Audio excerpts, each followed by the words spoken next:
आकाश आनंद जी ने कहा कि कौन भीम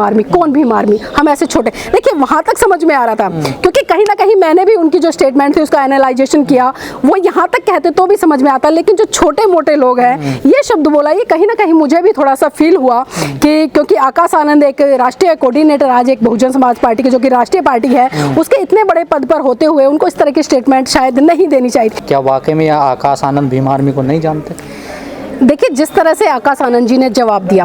अगर इसको मैं राजनीतिक पहलू से देखूं तो राजनीति में इस तरह की स्टेटमेंट चलती रहती है, इस तरह की बयानबाजी होती रहती है। यहाँ पर किसी भी लोगों को अच्छा या बुरा नहीं लगना चाहिए अगर राजनीतिक तौर पर देखा जाए, लेकिन अगर सामाजिक तौर पर देखा जाए, अगर मैं चंद्रशेखर की बात करूँ तो चंद्रशेखर भी बहुजन समाज से आने वाला व्यक्ति है। भले अभी इतनी परिपक्वता नहीं है, लेकिन कहीं ना कहीं वो समाज के लिए काम कर रहा है। लेकिन जिस तरह से पत्रकार के सवाल का उत्तर देते हुए आकाश आनंद जी ने कहा कि कौन भीम आर्मी, हम ऐसे छोटे। देखिए वहां तक समझ में आ रहा था, क्योंकि कहीं ना कहीं मैंने भी उनकी जो स्टेटमेंट थी उसका एनालाइजेशन किया, वो यहाँ तक कहते तो भी समझ में आता, लेकिन जो छोटे मोटे लोग हैं ये शब्द बोला, ये कहीं ना कहीं मुझे भी थोड़ा सा फील हुआ कि क्योंकि आकाश आनंद एक राष्ट्रीय कोऑर्डिनेटर आज एक बहुजन समाज पार्टी की जो कि राष्ट्रीय पार्टी है, उसके इतने बड़े पद पर होते हुए उनको इस तरह की स्टेटमेंट शायद नहीं देनी चाहिए। ये मेरा पर्सनल व्यक्तित्व है, मैं किसी पार्टी का प्रतिनिधित्व करते हुए नहीं बोल रही हूँ, लेकिन पर्सनल आधार पर मैं कह रही हूँ भीम आर्मी का अगर मैं बात करूँ, क्योंकि कई सर्वे भी कराए गए, लोगों ने भीम आर्मी के संस्थापक चंद्रशेखर की तस्वीर लेकर और आकाश आनंद की तस्वीर लेकर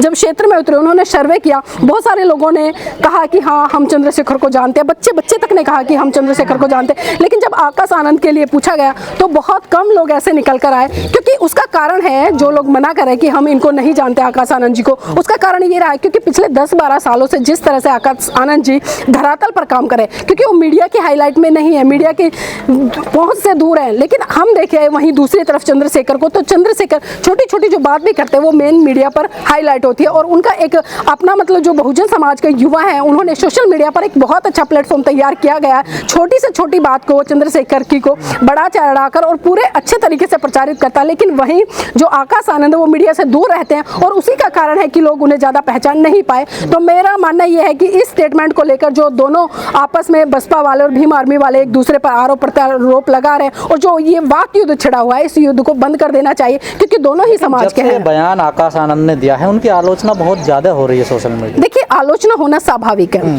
कोई भी व्यक्ति अगर इस तरह की बयानबाजी करता है, अगर कोई साधारण व्यक्ति करता है तो उसको छोड़ देता है, व्यक्ति को इतना वो नहीं लेता। लेकिन आकाश आनंद की को लेकर इसलिए बवाल मच रहा है क्योंकि आकाश आनंद आज कोई छोटी मोटी चीज नहीं है, वो आज सिर्फ खाली बहन जी के भतीजे नहीं है, आज वो बहुजन समाज पार्टी के राष्ट्रीय कोऑर्डिनेटर है। और जब एक राष्ट्रीय कोऑर्डिनेटर राष्ट्रीय पार्टी का कोई इस तरह की बातें बोलता है तो कहीं ना कहीं जो दूसरा पक्ष होता है उसको मिर्ची लगना स्वाभाविक है। और जिस तरह से दूसरा पक्ष है तो समाज की बात है, तो आकाश आनंद कैसे समाज को एक साथ लेके चल पाएंगे? मैं वही बात कह रही हूँ, जिस तरह से भीम आर्मी के लोगों ने कहा कि हम भी आकाश आनंद को नहीं जानते, तो बहुत सारी चीजें ऐसी रही हैं जिस तरह से सोशल मीडिया पर हमने चीजें देखी है। इस तरह की चीजें पहली बात तो होनी नहीं चाहिए, क्योंकि दोनों ही व्यक्ति समाज के हैं, अपने अपने तरीके से दोनों काम करे, दोनों अपनी पार्टी को बढ़ा रहे हैं। दोनों ज्यादा होगा, बीएसपी को या फिर भीम आर्मी को? देखिए बिल्कुल आपने एक बात सही कही, क्योंकि मैं यहाँ पर गजेंद्र जी आपको याद दिला दूं, आप भी हमारे साथ में थे जब हम लोग 2022 में प्रचार मीडिया के माध्यम से मतलब कवरेज कर रहे थे। उस समय जब हम भीम आर्मी के लोगों से पूछते थे क्या वोट किसको दोगे, तो हर भीम आर्मी का कार्यकर्ता ये कहता नजर आता था कि ठीक है भीम आर्मी और सामाजिक संगठन के तहत हम चंद्रशेखर के साथ हैं, लेकिन पार्टी के नाते हम बहुजन समाज पार्टी के साथ हैं। लेकिन जब ये बयानबाजी हुई आकाश आनंद की तरफ से कि कौन भीम आर्मी कौन चंद्रशेखर, तो कहीं ना कहीं जो समाज है उसमें कहीं ना कहीं एक खामियाजा तो भुगतना पड़ेगा बसपा पार्टी को, भले लोग इसको किसी भी दृष्टि से देखें। क्योंकि मैंने खुद देखा, आपने भी देखा कि भीम आर्मी के लोग बहुत ज्यादा बहन जी को पसंद करते हैं, आकाश आनंद को भी पसंद करते थे, लेकिन इस स्टेटमेंट ने कहीं ना कहीं ग्राफ डाउन किया है, मतलब एक दरार पैदा कर दी। बिल्कुल एक दरार पैदा कर दी है, और हमें इस तरह की स्टेटमेंटों से बचना चाहिए था। जबकि आप अगर उस वीडियो को ध्यान से देखें, साथ में रामजी गौतम जी खड़े हैं जो कि राज्यसभा सांसद है, वो कुछ और बोलना चाह रहे थे, वो कहना चाह रहे थे कि भाई ये हमारे उसमें नहीं है, कंपटीशन में नहीं है। आप उनकी थोड़ी सी लिप्स रीडिंग देखिएगा, मैंने देखा है बड़े ध्यान से। लेकिन वहां पर आकाश आनंद जी ने जिस तरह से जवाब दिया वो मुझे तो लगता है आपको इस तरीके से ये अभी पार्टी को चला पाएंगे? देखिए पार्टी को चलाने आने की बात और अभी एक दायित्व देने की बात, क्योंकि पहले बहन जी ने उनको तैयार किया है और करवाया भी है। भले लोग इस बात से कितना भी, बात से तो नहीं लग रहा हो तैयार हो पाए। देखिए बिल्कुल, आप कहते हो कोई भी बच्चा है, आप उसको 2-4 साल तैयार करके मंच पे उतारोगे और फिर उसको इतना बड़ा पद देके आप फील्ड में भेजोगे, तो कहीं ना कहीं बहुत सारी खामियां तो होती हैं। ये नहीं कि हम परिपक्व हो गए या सारी चीज़ों को समझ गए या हमें क्या बोलना है क्या नहीं बोलना, बहुत सारी चीज़ें हैं। अब देखिए मैंने कहा पक्ष विपक्ष का चल रहा है, विदेश से पढ़ के आया है, कोई इतने दिन से पार्टी के लिए काम कर रहा, तो इतने ऐसे बयान फिर देखिए मैं बार बार वही कह रही हूँ कि यहाँ पर जो अगर सामाजिक दृष्टिकोण से इस स्टेटमेंट को देखा जाए तो गलत है, लेकिन अगर राजनीतिक तौर पे देखा जाए तो राजनीतिक तौर पे इस तरह के वाद विवाद होते रहते हैं। और मैं कहूँगी यहाँ पर, मैं चंद्रशेखर से कहना चाहूँगी कि आप उम्र में शायद उनसे बड़े हैं, तो आप बड़प्पन दिखाइए और अपने कार्यकर्ताओं को कहिए कि इस तरह से आरोप प्रत्यारोप लगाना। का कोई बयान तो नहीं आया देखिए चंद्रशेखर का बयान नहीं आया है, लेकिन मैंने चंद्रशेखर की एक पिछली वीडियो सुनी थी जिसमें कि चंद्रशेखर ने कहा था कि वो महलों में रहने वाले, एसी में रहने वाले, चांदी की चम्मच से खाने वाले, वो क्या धरातल पर जाने। जिस दिन रोड पर निकलेंगे तो जिस जब सर पे धूप पड़ेगी ना, तब सारा मतलब उन्हें पता चलेगा कि मिशन मूवमेंट में कैसे काम किया जाता है। और अभी हम देख रहे हैं कि जिस तरह से बहुजन समाज पार्टी ने भोपाल में जनसभा, मध्य प्रदेश में दिया था, भोपाल में जब उनका रोड शो हो रहा था, उसके बाद जनसभा हुई थी। बिल्कुल,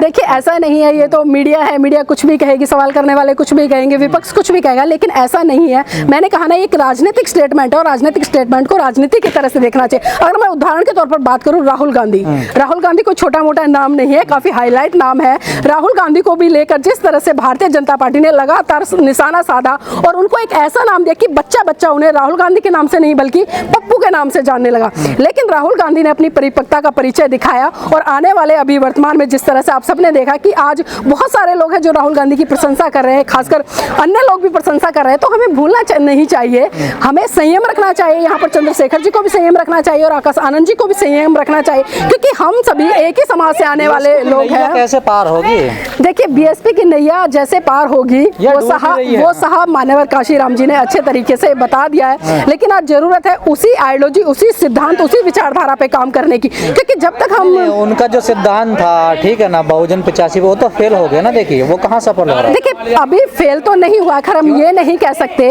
क्योंकि वोट परसेंट, देखिए वोट परसेंटेज जितना बढ़ा अभी पीछे उत्तर प्रदेश में 2022 में वोट परसेंटेज ठीक ठाक रहा है, इतना भी नहीं गिरा है, लेकिन जो सीटों का मामला, सीट एक पे सुकड़ कर रह गई। बहुत ही दुख भरी बात है, निंदनीय बात है, ये सोचने वाली बात है कि आखिर जिस पार्टी का जितना जनाधार है, 4-4 बार सरकार बनाई, आखिर वो एक सीट पर कैसे खड़ी हुई। तो यहाँ पर एक समीक्षा मीटिंग भी होनी चाहिए थी, समीक्षा मीटिंग में आकलन करना चाहिए था, सारी चीजों पर चर्चा करनी चाहिए थी, कार्यकर्ताओं से सहारा लेना चाहिए और जितने तमाम पदाधिकारी। और मैं तो एक बात और कहना चाहूंगी, खासकर मैं पदाधिकारियों पर यहाँ पर सवाल उठाने चाहूंगी, क्योंकि बहन जी पूरे देश में नहीं घूम सकती, हर राज्य में नहीं घूम सकती, लेकिन हाँ वो इतना जरूर कर सकती हैं कि जब भी किसी भी राज्य में चुनाव होते हैं या लोकसभा के चुनाव होते हैं, तो चुनावों के बाद में एक समीक्षा मीटिंग ले और एक एक पदाधिकारियों से पूछे कि क्या काम हुआ है, कितना काम हुआ है, कितनी ईमानदारी से काम हुआ, और उस काम का जायजा लेते हुए आगे की रणनीतियां तैयार करें। लेकिन विडंबना यह है कि मैं तमाम जो निचले कार्यकर्ता हैं वो शिकायत करते हैं कि हम बहन जी से नहीं मिल पाते, हमारी बात वहां तक नहीं पहुंच पाती है। तो ये चीजें भी कहीं ना कहीं हमारे शीर्ष नेतृत्व को समझनी पड़ेगी। जब तक आप एक आम कार्यकर्ता से नहीं जुड़ेंगे, तब तक पार्टी का जनाधार बढ़ने वाला नहीं है।